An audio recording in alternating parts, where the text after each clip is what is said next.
Vinney Chopra, a man who took $7 to a portfolio of over $250 million in apartment investing. He mentors and coaches to make apartment syndication easy. Each week, he will share his expertise, tricks, trades, and golden nuggets how to master the art of syndication to bring cash flow streams to your business, to change your life for the better. Here is Mr. Smiles. This is Syndication Made Easy with Vinney Chopra, and my name is Vinney Chopra, and I am your co-host. You can always reach out to Vinney Chopra at vinneychopra.com, but today I want to talk to Vinney. Vinney, you know his story. I mean, you've been following us, you've been listening to him. He's run so many podcasts. He's the number one international best-selling author, so you had to have heard his story. But he is a multifamily real estate syndication expert. So today, Vinney's going to talk to us about the benefits of taxes in multifamily real estate. Vinney, how are you doing today? I'm doing great, Alicia. How are you? I'm really excited to be here. And let's talk about taxes. Oh, my God. I know. Who wants to talk about taxes? I don't like it. Big elephant. It's the big rhino. It's the big has to be done thing, right? You know, I know. I mean, we all dread, paying taxes. My wife says, make money and pay taxes. If you pay more taxes, it means you're doing well in life. But anyway, let me talk about, taxes is something we must give and do it rightfully, give to be the best citizen in USA and so forth, and to give to, for all the programs we enjoy in our county, in our district, in our schools, in our whole nation as such.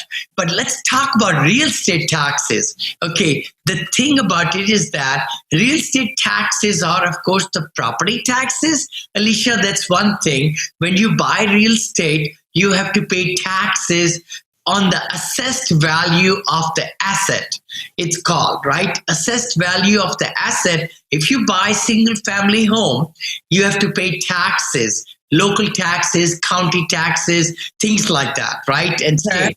And then school taxes are showing there. We call it as the mill rate.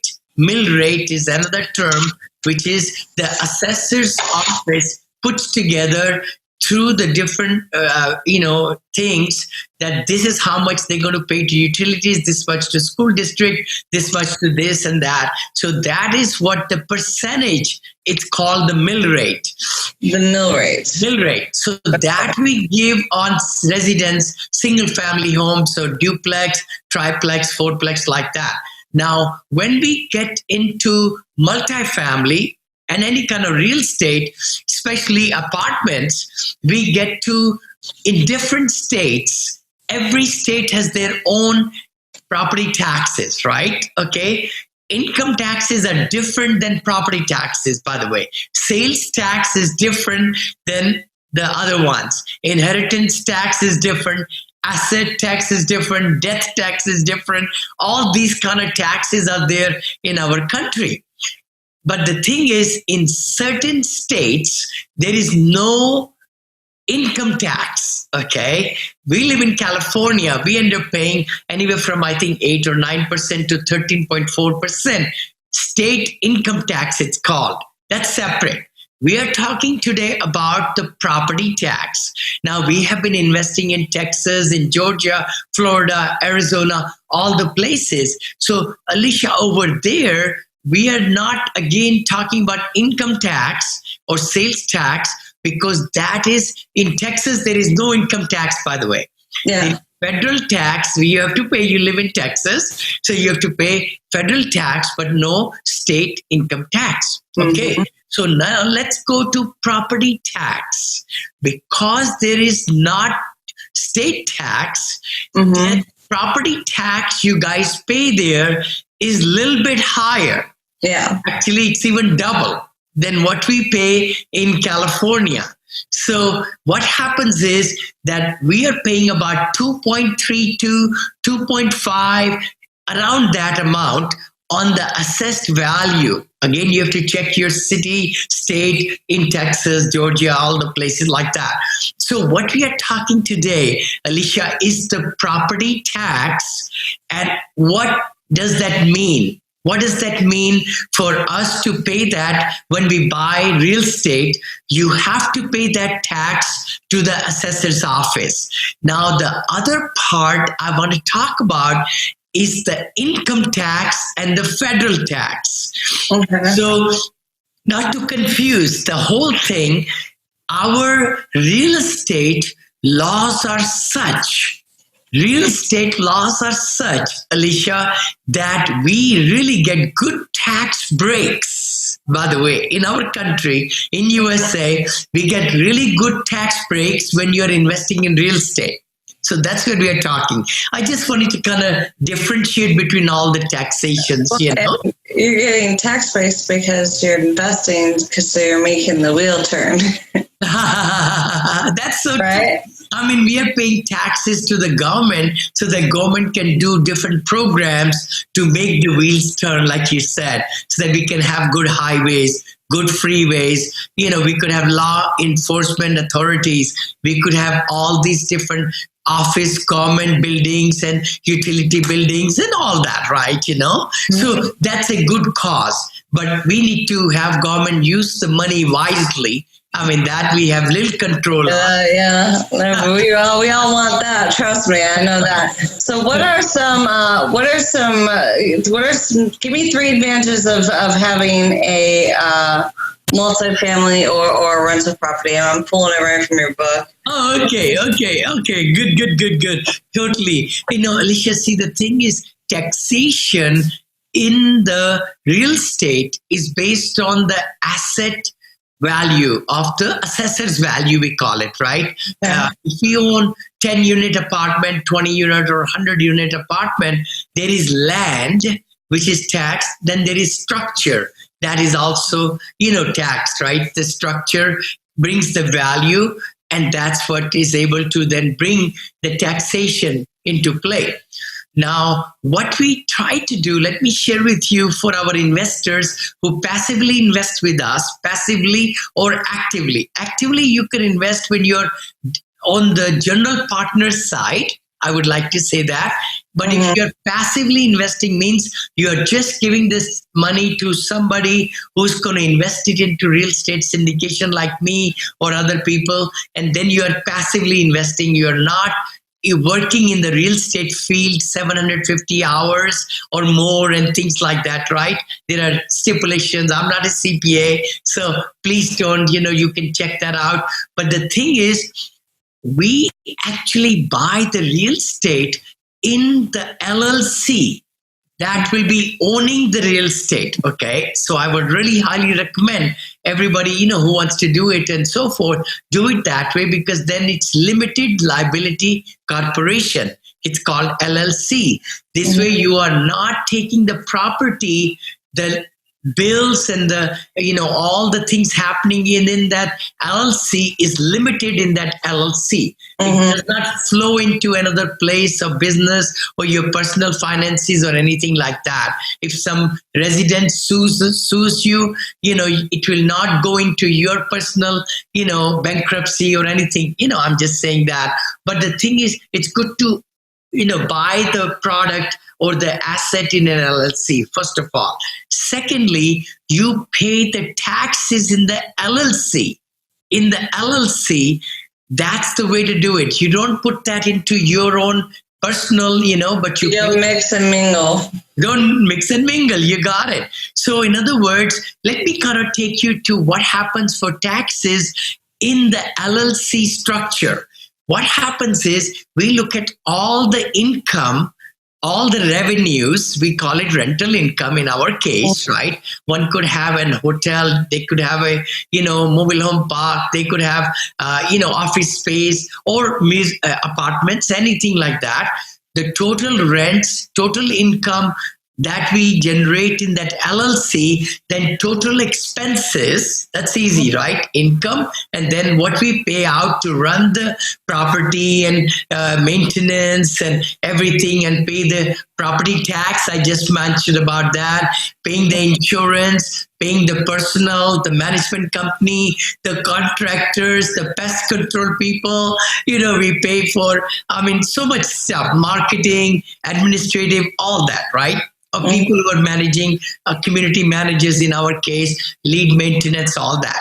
So we take the income minus expenses on the taxation worksheet, but then one particular thing which helps a lot in real estate, it does not help in stocks when you do the gain in stocks or anything like that. It's called depreciation. Depreciation. What is depreciation? Depreciation is the code in the taxation code which says that a residential building is going to lose its value. It's going to lose its value in 27 and a half years. So if the structure is worth $10 million today, land does not depreciate. Okay, land is going to stay as land. Even if the building burns down, it's going to go to the ground. The land is going to be right there. It doesn't depreciate. So the land is taxes we have to pay on that. But the building, the aperture, we call it the building structure, which is on the land, will take 27 and a half years for it to be totally obsolete or gone.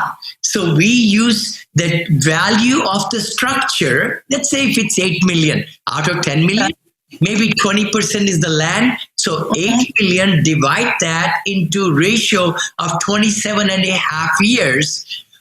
The government, the tax laws tell us to depreciate the building, it's called. So it's a paper loss. It's a paper loss that we can depreciate. We can use it as an expense.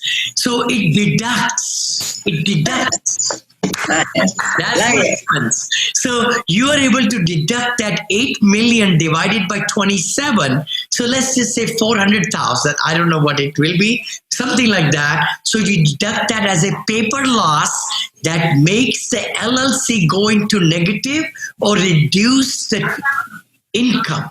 It reduces the income by that paper loss. I like it. I like that. Less taxes. The good part is, now let me kind of introduce another term here. It's called accelerated depreciation. Just like the accelerated word means it's moving fast, right? Acceleration. It's moving fast. So that's what we do. There are other laws in our country which says that some parts of the building are going to be wearing off quicker than the other parts. Really? So the structure of the building is going to be 27 and a half years for it to be zero, but the inside the kitchen, the knobs, the wiring, the cabinets, the flooring, appliances, the utensils, all these different fixed things, personal property and all that, that's going to be not able to stay 27 years and a half, but they'll be going to zero in 5 years or 7 years or 10 years. So that is what is called cost segregation. Cost segregation is when we hire a CPA firm from outside and their job is to come to your apartment building or whatever and look at each model and segregate all these different costs and then give you a schedule that you can write off this much depreciation. That's what they're telling you. They are not taking straight line depreciation. They are telling you you could write off 1 million, 2 million already in first year. You could write off this much second year, this much third year, fourth year, fifth year, seventh year, like that. So it's called accelerated depreciation or cost segregation depreciation, because we are now segregating the cost and taking a different schedule when it will be finished. Those kind of things. So that paper loss, again, depreciation is a paper loss. So in the whole taxation, by taking the cost segregation and the bonus depreciation losses, it makes, even if the property is making money, by the way, At the end, it shows negative. It shows it's losing money. I love it. I know that works. That's the big thing why our passive investors love us, because we do not pay taxes at the LLC level. We pass through all these negative minus profits into the K1s. We call them K1s. That's the, again, IRS term, into a form for the passive investors, which shows them they get dividends, they get the cash flows, real cash in their hand, in their bank, but in their taxes K1, it shows that the property went in loss. That's cool. I like that. That's pretty cool. I think we're going to have to go deeper on that on a different podcast for sure. I'm pretty sure your investors, that should be just for your investors. Like, we should do a podcast, almost like a presentation, because if I had my 401k sitting here and I wanted to invest with you, I would want to do exactly what you're talking about right there. Totally. And there is like $26 trillion with a T. $1 trillion of retirement funds in USA alone. I don't know how much around the world. I could do some statistics on that, but only 97% is into the stock market. 3%, 3 to 4% only is in the real estate. It's ridiculous.